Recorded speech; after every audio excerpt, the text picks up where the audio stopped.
Welcome to another edition of the Workers Podcast brought to you by the Antigua and Barbuda Workers Union. In today's episode, we're turning the spotlight on an issue that affects every worker, no matter your job or industry: mental health. Too often we think of health only in terms of the physical aspect, but our emotional, social, and mental well-being are just as important. Now, recently, Ms. Harriett Warner gave a thought-provoking presentation on mental wellness, the challenges workers face, and the steps we can take to protect ourselves and support each other. She joins us today to continue that conversation and to share practical tools that can help us build healthier workplaces and healthier lives. Ms. Warner, we're so happy you could join us on the Workers Podcast. Thank you. Thank you so much. Thank you for your invitation. It's good to be here. Again, we're happy to have you. Yes. Now, that previous engagement that we mentioned, the annual delegates conference for the Antigua and Barbuda Workers Union, where you made that presentation on mental wellness, you made a very important distinction between mental health and mental illness. Could you elaborate a bit more on that for us? So a mental illness is a diagnosed illness. Whereas when I talk about my mental health, I'm just talking about how I'm feeling doing emotionally. You know, I'm checking myself, I'm checking my moods, I'm checking my reaction to different situations to see how I'm doing, how I'm coping with different things, etc. But a mental illness is something that is diagnosed. And so it is important that we look after our mental health. Mm-hmm. Exercise the talk shop. Yeah. A lot of people, they're just listening. Why I should go? But it is important that we take care of our mental health so that it doesn't progress into places where we end up being diagnosed with a mental illness. That is possible. Which is what I was just about to come to. So there's a relationship between your mental health and a mental illness. So persistent poor mental health can lead to a diagnosed illness. Right. Persistent poor mental health, and also certain genetic factors that you may not be aware of. And these are physiological health issues that definitely is linked to issues. Let's say, for example, a lady who has a child who had to deal with postpartum depression, something that she probably got over with support from family members, but never really looked at it in a clinical sense, never really looked to see, am I really clinically depressed? Am I dealing with something? She hits another stage of her life with depression for a second time. This time it comes very, very badly, and she could be sent to a psychiatrist, could be diagnosed with clinical depression, which means that she would have to be taking some meds to cope. Hopefully, meds plus counseling is normally advised so that you actually come off of the meds. Some people have to stay on them because life events are not something that we control. You know, everybody uses the term, it's just a life thing. Life is just a life. Yeah. Things are happening, you know, and they're outside of your control. And so sometimes, that interacts with significant low moments. You probably lost a parent, have some other losses in your life, and you just can't cope. And your body, you crash. Yeah. And so there are a lot of, we will talk about some of the other things that we can do as we take care of our mental health. Okay. So one of the points that you brought out in your presentation was that it's much easier, perhaps it shouldn't be this way, for people to say, yeah, I'm struggling with high blood pressure. But when it comes to their mental health, there's so much stigma attached to it that people are very reserved about sharing anything concerning their mental health or any struggles they may be having. Why do you think this is so, and what can we do about it? Well, stigma persists, unfortunately, even amidst international knowledge, regional and local knowledge, when we're talking about it. We have school counselors in our schools all our secondary schools and some primary schools, and they can be accessed. We have some access on a primary level. I don't think every clinic is equipped. Maybe one or two nurses that you can talk to. And so because we don't have the education about particular things, we shun it. We use terms like, oh, that person is crazy. You know, we have issues with marijuana-induced psychosis. And so, you know, people will still say, oh, it's not the substance. And there are other substances that are being used on the market as well. But the thing about it is that people are not educated enough. So sometimes, even though the service is provided in the schools where the school counselor is not going to do therapy, but they can refer, they can call in the family, they can check and see how things are going. So we manage the mental health at that point before it persists. And so there's a lot of stigma. Oh, I'm not crazy, so I'm not going to the counselor. People make these statements because they've only seen one set of people in our society use mental health services. But it's also because of the lack of education and the accessibility of mental health services. I think if mental health services become more community-based, then and it's more accessible and it's talked about and people understand, hey, I can actually get better. I can feel better with this stressful situation. There are some things that I can do to alleviate some of this stress. When people are educated, when people are made aware, when people feel well, it reduces stigma and people access more services that are easier to get to. Is it that the policymakers and the administrators, is there a lack of will at that level to ensure that these services are more broadly available at a community level, or is it more than that? I'm not sure I can speak to lack of will. I can speak to what I see like every other citizen, that we need to take it. It needs to be taken from a leadership perspective and leadership nationally. So mental health has to become important. It has to become important not only when we have a family member who's experiencing it, but it has to become important for our everyday lives. There are things that we used to do in our society that I don't see anymore. Heritage Key has a few pick benches. We used to have on Independence Drive. It facilitates talking. It's part of the quote-unquote green spaces. And having a conversation like what we're doing now, talking about mental health, is important. It's that continued conversation that allows me to say, I'm not doing so well with this. I'm not coping so well with this new change in my life. And I don't know what to do. And listening, having somebody listening to those verbalized feelings is important, because that person feels heard. That person is now self-aware that, hey, there's somebody connecting with my feelings. Absolutely. And in that connection, there is less self-doubt happening when the person is alone. And so that person is less in isolation. So yes, there's more that needs to be done at a leadership level.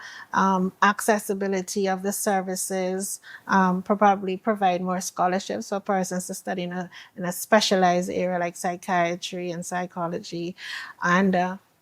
But we also need to continue the education so that those services, when they become available, will be accessed. And provided it's not cheap. So they need to be subsidized as well. So programs, good youth programs, whether they're coming from youth organizations or supported through other NGOs in the community, that's also a possibility. So mental health isn't one person's business, but it does need to start at the top. It is everybody's business. And all of that reduces stigma.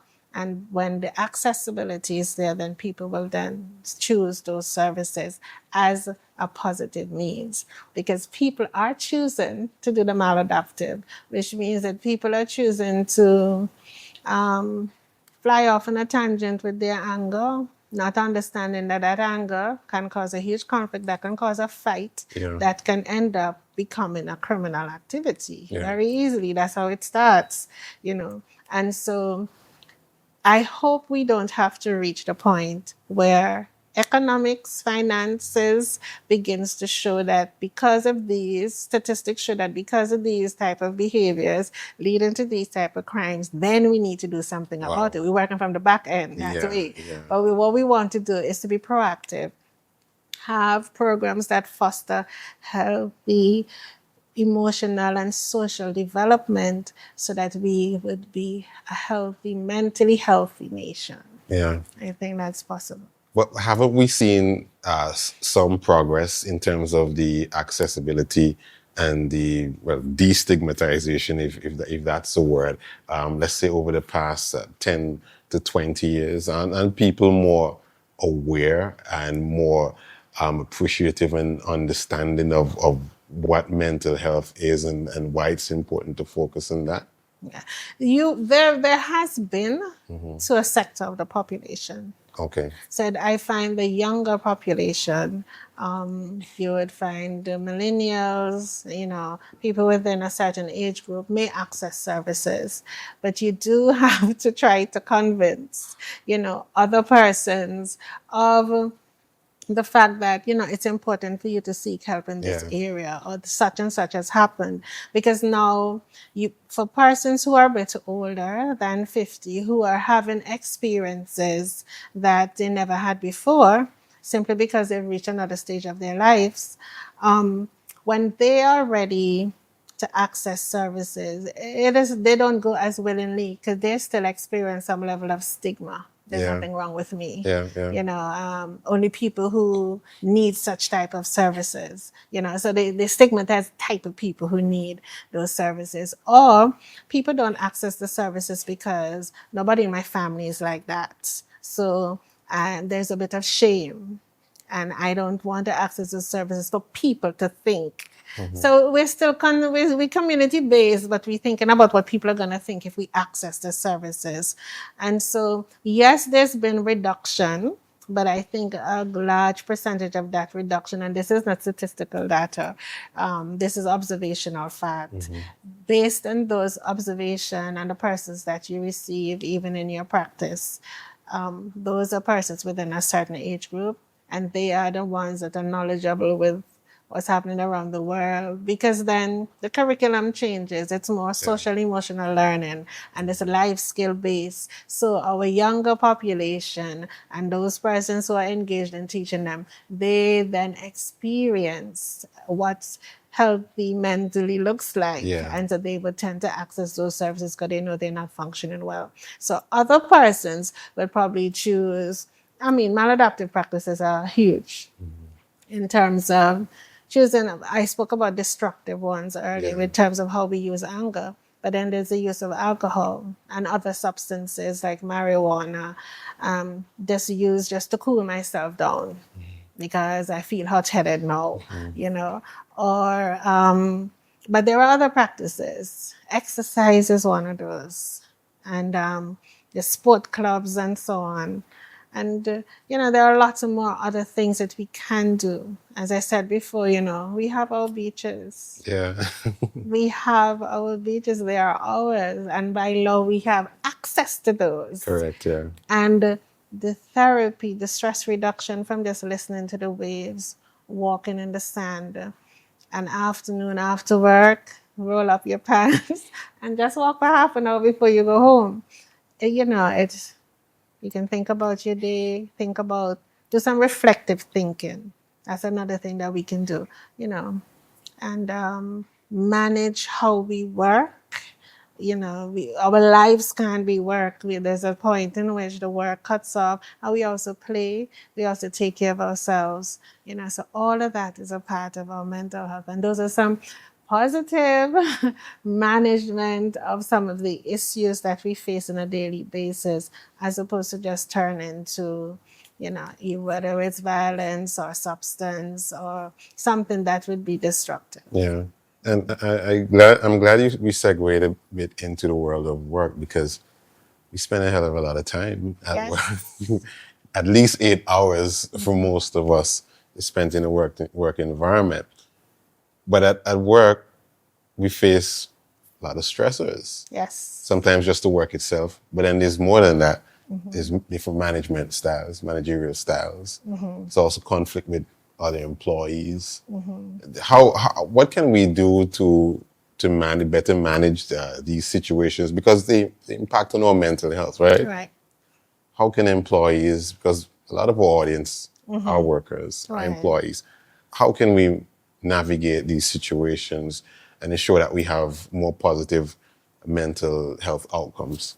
Okay, so in any organization, any manager has to think about group dynamics and work synergy. How does that work together?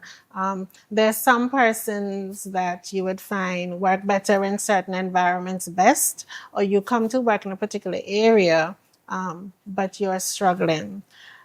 You have to have mechanism in place in terms of who's the person they can turn to, Okay. that they would want to be able to speak to at work, or the workplace can have arrangements with other counselors that they can refer persons to.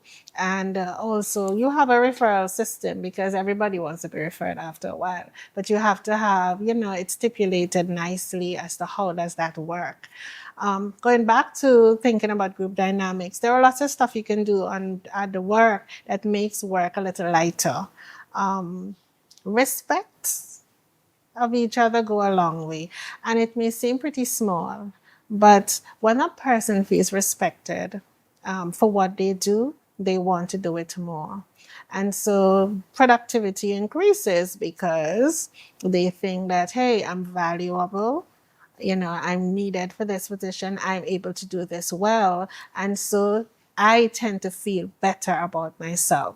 So emotionally, the person's EQ, which is their emotional intelligence, that begins to, they boost themselves, how they feel about themselves, how they're able to manage themselves at work, that improves. So that is looking at it in terms of integrating mental health in the work management style. And then for cases that are pretty difficult to handle, things that you can't handle in that work environment, then they can look at employee assistance programs and refer out, in those situations. But yes, work can be stressful. Once you deal with people, you're going to have to deal with the dynamics. But once first we help people to understand themselves and manage themselves, then they'll be able to communicate and deal with. So respect is one, but communication. Clear communication line. Nothing is more frustrating at work than when you have confused role definition. Yeah. Your role definition must be clear. What is it that you do? What is it that you're required to do in your job? Nothing stops anybody from going above the board and give, because some personalities are like that. And however, persons need that sense of security. What's my role definition must be clear. And one of the big motivators we know is our reward. Yeah. Are we rewarded properly for what we do? That is also a safety and a protective net that is important for workplaces to look at. It's not just about having a bunch of people to see who can do the most work, who can do it most effectively, feel well, and spread a good light on the company. Because if you don't have workers that are, at a place where they feel respected and properly rewarded, they may not sell the business that well. So it's not, let's say, for example, a hotel. You want them to be able to sell that business that well, because if they're going to sell it, they're also selling it to their customers, who are the guests, and they will sell it well. So that dynamic is all that's working together. So the HR plays a critical role in helping to manage how the workplace looks in terms of it's working with the staff, individual, and referral and so on. That leads me straight to my next question. Yes. I mean, have you found that employers understand as much as they need to how crucial a role they have to play in ensuring that the unnecessary mental stress isn't brought upon their employees? I think as you said, managers are looking at their profit margin. But years ago in management, you didn't have, the personal management wasn't that huge. personal management is a huge factor, because personal management is your human resource, your employers, and they form a critical part of that profit margin. And so even though you have in the past where persons were not looking at it that closely, you have to look at it closely, because you have to look at your work population and how that work population is changing.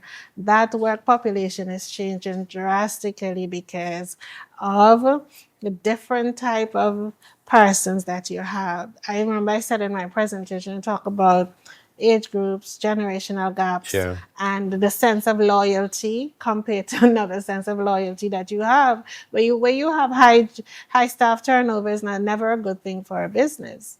But that seems to happen because people themselves leave. They're not being fired. In a case, some of them you're hearing that, I don't want to do that anymore. And probably in my day, we were happy to have a job. We were happy when we got our job. And then we are more career focused than our parents were. Our parents were working because they were glad they had a job. And at least now we're saying, hey, I want to develop my career this way.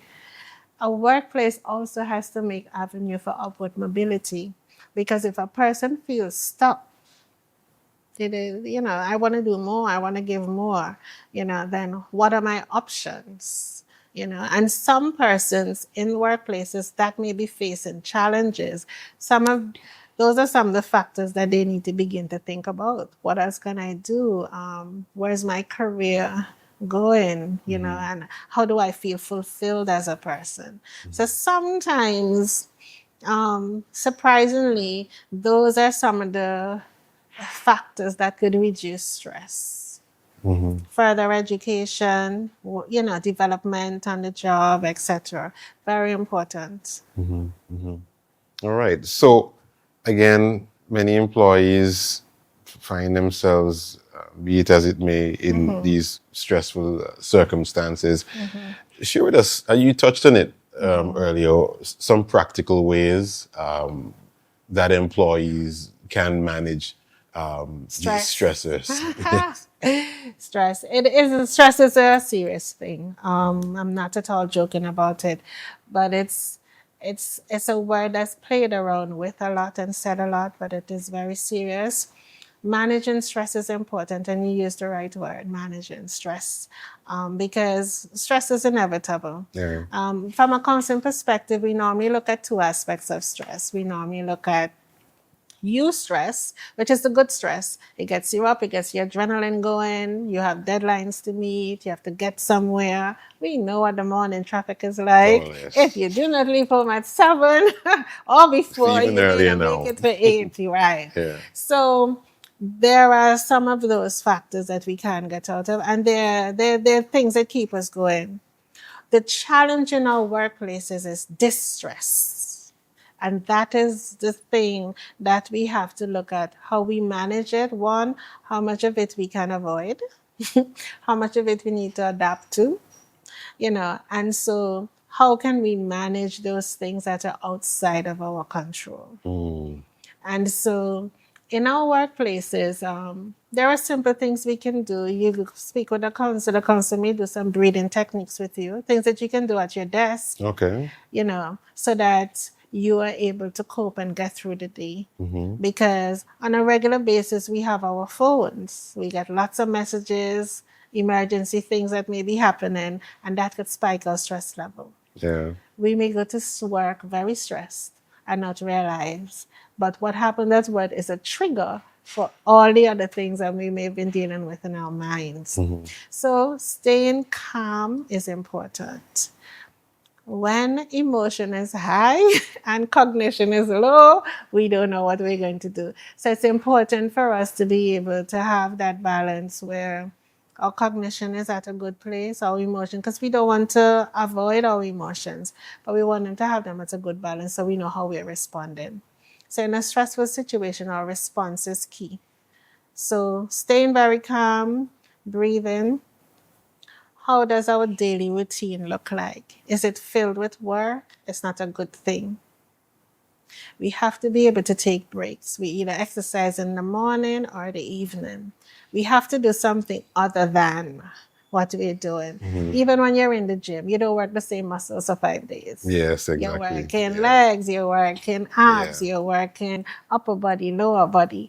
And so we have to do that because the stress hormone, cortisol, is normally stored here in our midsection. And so exercise is one of those classic things that helps to get rid of that stress hormone. So as I said before, walking on the beach, listening to the waves, we have to have a time where we quiet ourselves. There's a lot of noise. For some persons, there's a lot of internal noise that they have to deal with. And that's a good opportunity for you to say, okay, I think I need to see a counselor. I think I need to have some things that I want to put in perspective. Or I need to have another person listen to me. Because counseling is not only for, I have a problem, so I need to go and see a counselor. You know, high stress, where you need to put things into perspective, manage your stress, begin to look at what is it that I may need to give up? What is it I may need to add? That's good for me. And of course, these are all situational. But let me interject something here. Now, in this modern era, in the world of work, we're taught to be resilient, to build strength, build capacity. So many of us are inclined, I believe, men in particular, to push themselves to limits beyond which they may think they're capable under normal circumstances, right? That's celebrated, that's rewarded, right? When you can push yourself, you can challenge yourself, you can be as resilient as possible, you can be as tough as possible. How do you know when you've reached a dangerous threshold and you may need to seek help, as far as having someone to talk to, whether it be a therapist, a psychologist? How do you know when you're at a dangerous threshold? You're beyond just challenging yourself. You're beyond being resilient, but it's getting dark. When it takes over your life. So when all you do is work, everything around you is just work, then you need to pull back. And then if you realize I'm having trouble pulling back, I can't stop, it's overwhelming me. My computer is work, I'm in my bed, I'm talking about work. Late at night, I'm talking about work. People waking me up out of my sleep. But the success gurus tell you that's a good thing. It's not a good when you're working. I heard one boasting one time that apparently he gets 24 hours out of, he gets 48 hours out of his 24-hour day. That was his, his boasting point. And he probably has a 4-day work week, which is also a new part of work lifestyle. Yes. Because the work week doesn't have to, because if we're looking at productivity and what we do, and the business arena has fully changed. It's electronic. What you can do, a lot of people can work from home because COVID taught us that we can have our meetings in our pajamas and feel good and then choose out. But your physical body is still your physical body. And that still has to create a level of balance. So yes, you're pushing yourself, you're making the numbers. You're making the numbers in terms of what you're able to produce. Your productivity level is high, and you're being rewarded for your productivity level. But what happens to you as a person is very key. So when you feel yourself, it's too much and it can captivate you. For some people, they have to leave their job. Workaholic is just the same as an alcoholic. Wow. You have no control. And so then you may need to sit with a therapist who may need to say, okay, at this time you need to plug in this. And believe it or not, the struggle the alcoholic takes to go back for the bottle is the same struggle that you're facing go back. Because you've made it your world. And so your life is out of sync. It's not in balance anymore. And that is why I said mental wellness is important. What's your social life like? I am making this and my productivity levels at the peak, and my social life. You have to make sacrifices, right? There is a point sometimes in you have life to sacrifice your social life. you sacrifice your mental health. The thing about making sacrifices is that you're not doing sacrifices every single day to the same degree. Okay. They have time frames. Hopefully a short-term goal time frame, and then you can get back. But having a life, you run the risk of physical health issues, high blood pressure, the stress that causes all these other physiological illnesses is also critical. So you have to know when to pull back. And if you're in that state, make sure that you have regular physical checks with your medical doctor, because the medical doctor is also aware of those symptoms. You asked earlier about stigma. That's another thing. A lot of medical doctors are saying, your tests come back good. You probably need to see a counselor because, because it's not showing that you have physiological illnesses, yet you're saying, but I don't feel well. And sometimes you mean that is some issues you may need, or it's at a point in time where you may need to deal with some buried emotions. Those things that we pack and go, put them aside when we're in the moment. All our emotions must be expressed. And so we do have to find time to deal with them, to flesh out our thoughts. Some people just stay in silence and work it out.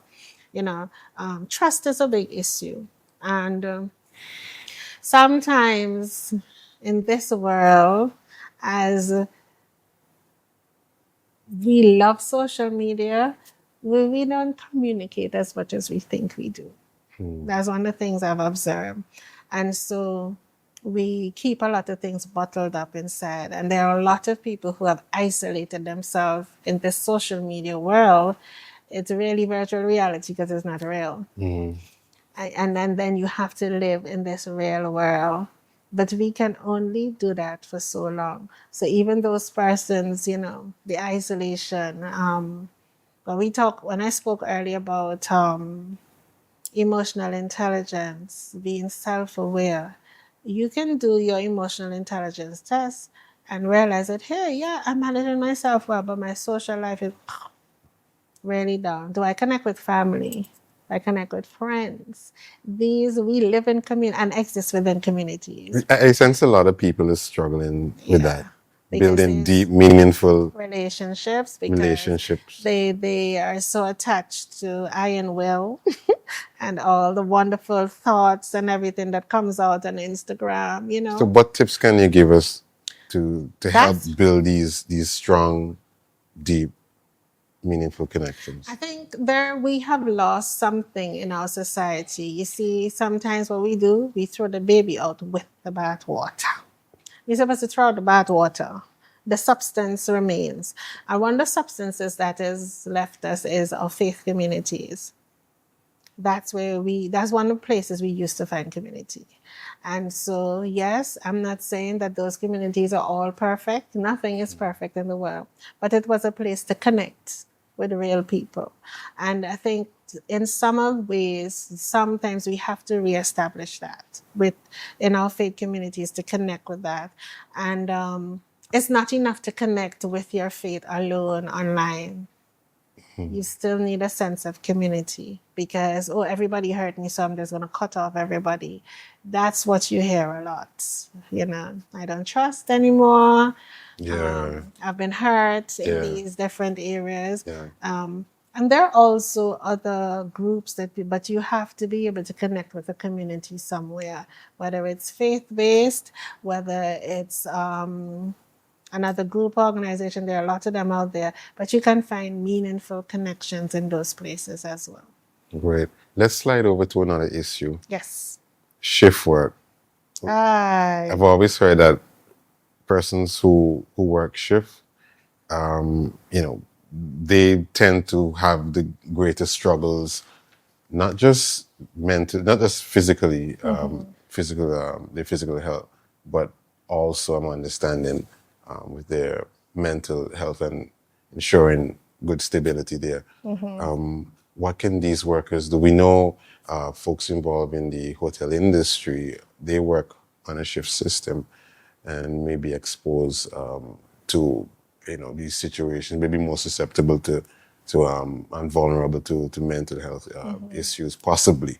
I'm not a mental health practitioner, So what can they do to bring more balance to to bring their about lives? balance? Yeah. Well, I would hope that they're not only on a shift system alone. Yeah. Shift system normally mean they're working late at night. For some people, they work in the morning, go home, come back in the evening. Yeah. That's a difficult one because when they're able to access certain services, they may not be open just because of the time of the day. I've heard that before. I have one day when I can go to the bank and do my business. Now banking is online, so that's a bit easier. But in terms of managing their stress, their families, that is a huge challenge. So one of my suggestions would be for them to not be on a shift alone. So they have some regular mixed in with the shift system, because the shift system may be necessary depending on where in the hotel you work. Yeah. But I would hope that they would have some regular hours so they can also take part in going to the beach, joining a particular club. I often say for the persons who work in the hotel industry, try to use the surroundings as a part of your mental health, wellness, and self-care.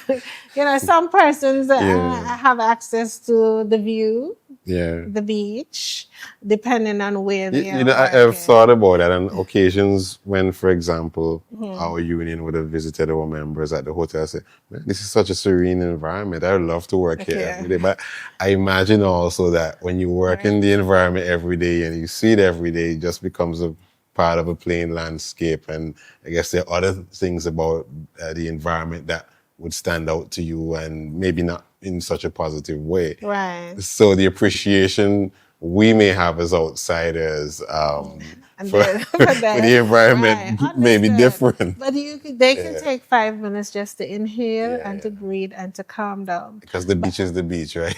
But one of the things I wanted to touch on, as you spoke about shift work, etc., is vacation. Vacation is important. We all need to take a break.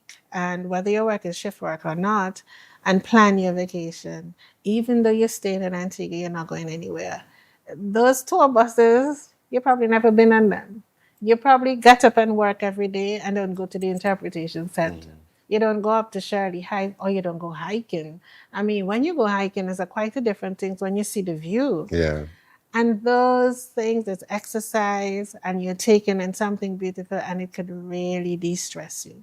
But we have to take vacation. There are a lot of people who have so much vacation because it piles up and piles up and piles up, and they never take a pause in the middle. So it's important to take vacation. It's important to rest, recuperate, recover. Sometimes you're in recovery.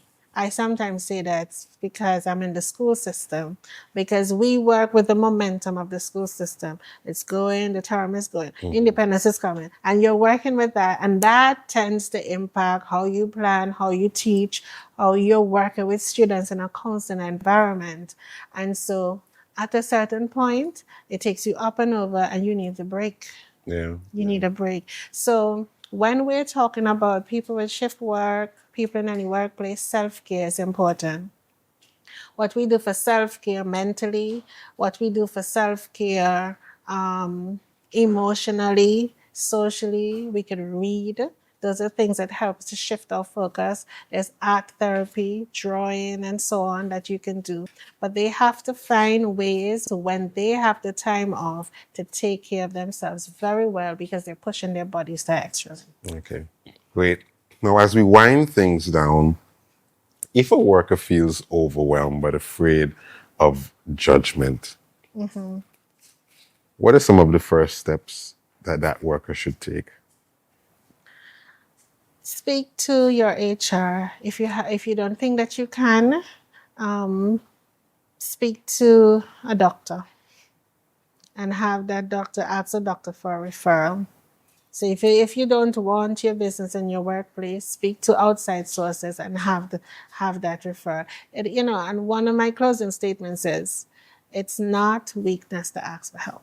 It is really not. It's strength, because it shows that I'm aware of where I am. I know I'm not coping well and I need help. That isn't weakness, that's strength. And the more we're able to do that, the more we're able to remove stigma. But if you don't have the confidence to speak to your HR or to speak to a trusted person on staff who can relay the message, then go privately, speak to your doctor, seek help. Never not seek help. Thank you so much. You're most welcome. Thank you for having me. I want to say it was an absolute pleasure to have you, Ms. Harriett Warner, on the Workers Podcast.